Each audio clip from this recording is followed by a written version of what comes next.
Olá, minha amiga, meu amigo. Hora do nosso encontro no penúltimo dia do ano, 30 de dezembro, uma segunda-feira.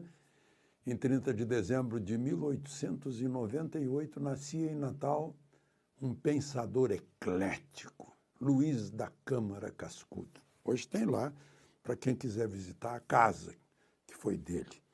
Ele era jurista,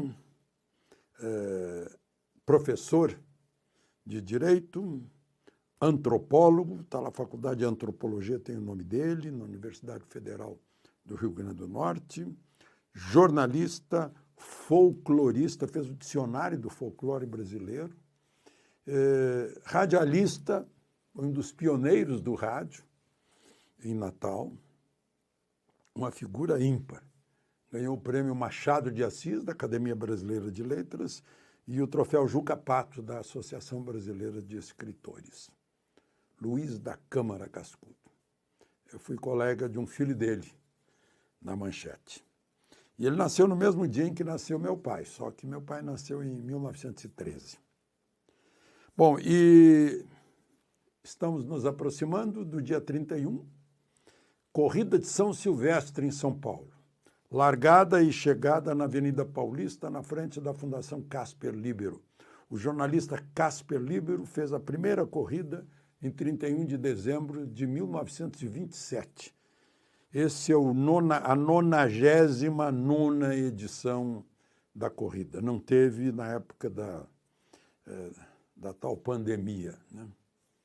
Aliás, em 2020 ou 2019, se falava pela primeira vez lá na China de um certo tipo de pneumonia que ainda não tinham identificado direito. Bom, vamos em frente, não esqueça de se inscrever e ao final de deixar o gostei ou não gostei.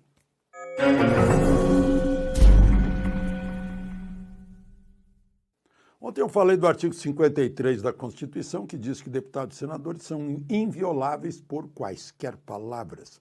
E mostrei que a aplicação do artigo 53 é diferente no Supremo.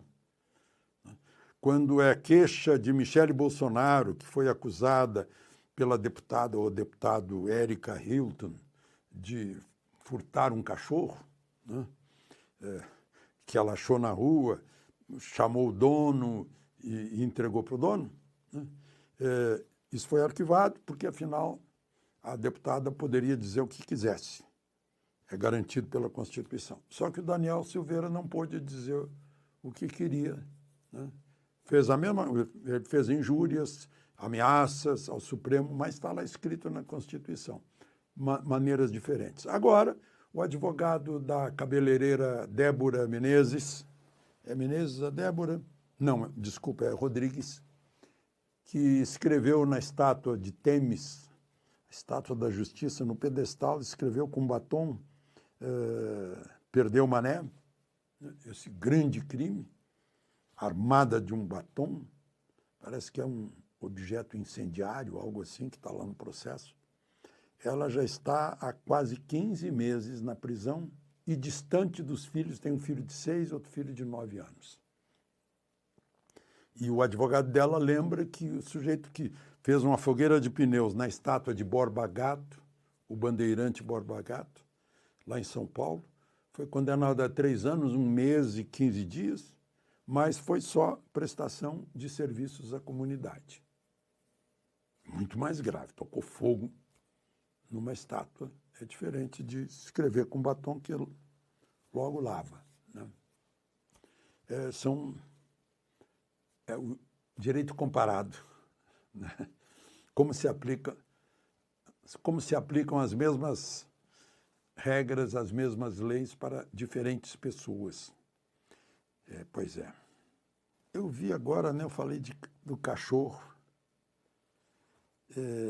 uma imagem flagrada numa praça em Queimados, na Baixada Fluminense, 2 mulheres jogando um cachorro, arrancando um cachorro de dentro do carro e se desfazendo do cachorro. E o pobre cachorro, a gente vê que é um cachorro jovem, segue o carro desesperado.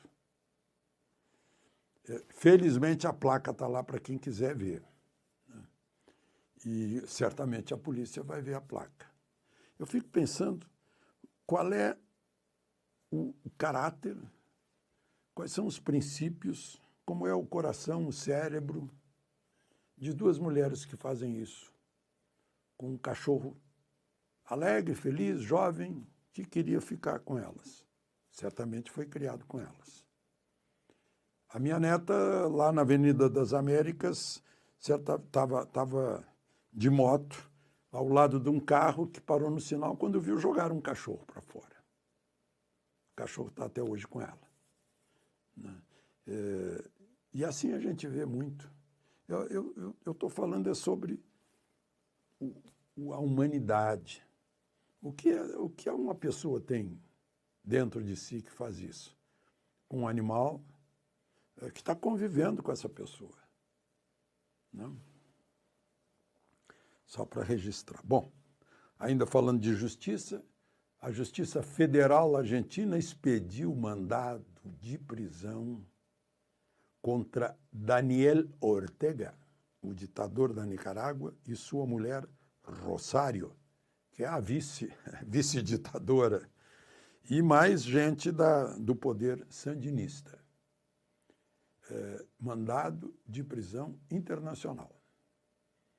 Eles saindo da Nicarágua, os países que estão sob esse tratado na área de justiça são obrigados a prendê-lo.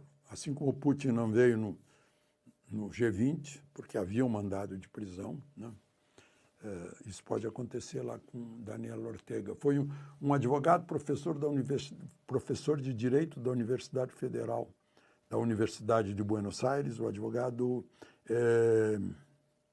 Dario Ricciarte, e a equipe dele de outros juristas de direito penal e direitos humanos. Quem aceitou esse pedido foi o juiz federal Ariel Lijo. E, enfim, por violação de direitos básicos, humanos, fundamentais, desde 2018.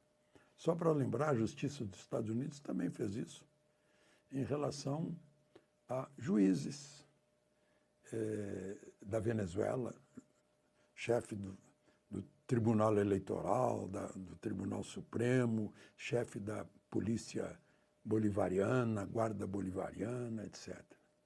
Se entrarem nos Estados Unidos, serão presos. Os bens deles já foram bloqueados nos Estados Unidos. Falando de Argentina, os argentinos estão felizes. O peso argentino é a moeda que mais valorizou no mundo, segundo o Infomoney. É um levantamento que fizeram de todas as moedas. Valorizou, ou seja, quem comprou peso argentino ganhou 44% em termos reais. Foi o melhor investimento de câmbio até novembro.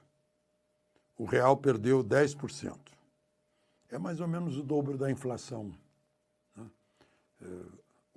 A FEComércio mostrou que a ceia de Natal ficou 10% mais cara. Hoje o dólar estava 6,18 por causa de ação do Banco Central. Leiloou quase 2 bilhões de dólares, quando bateu em 6,24.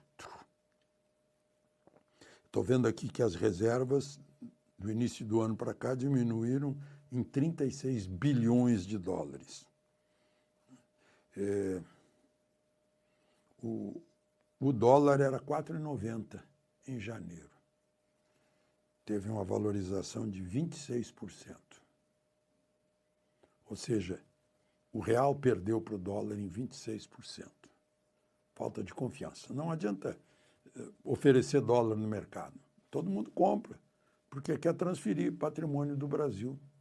E para transferir tem que ser em dólar.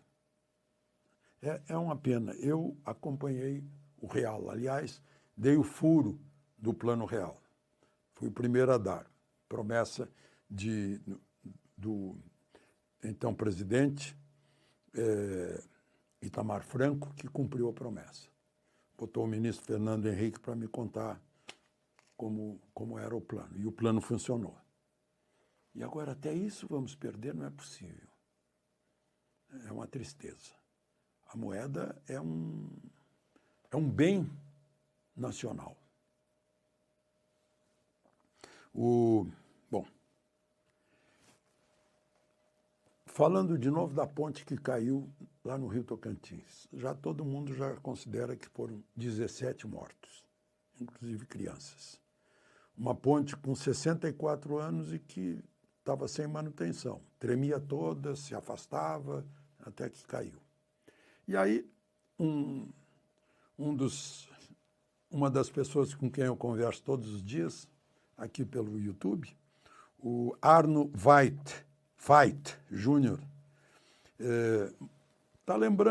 lembrou de uma ponte que eu tenho boas lembranças dela. Ponte Ernesto Dornelles, ou Ponte dos Arcos, Ponte do Arco, sobre o Rio das Antas, no Rio Grande do Sul. Em 1953, eu caminhei por cima dos arcos, numa excursão do ginásio Cristo Rei. Eu acho que era da 2ª série do ginásio. Corria lá por cima, hoje eu não faria essa loucura, né? E essa ponte foi entregue ao tráfego em 1952. Portanto, ela está com 72 anos. Naquele tempo, um caminhão grande era 10 toneladas, 10 mil quilos que carregava. Hoje pega um bitrem aí de 60 toneladas. Essa é a diferença com todas as pontes dos anos 50, anos 60. Anos 60 era o Fenemê, já dava aí uns 14 mil quilos, talvez um pouco mais, né? Mas hoje são super caminhões pesadíssimos. Tem que considerar isso. Aliás, essa ponte dos Arcos, que é uma obra arquitetônica maravilhosa, está precisando também de manutenção. De Brasília, Alexandre Garcia.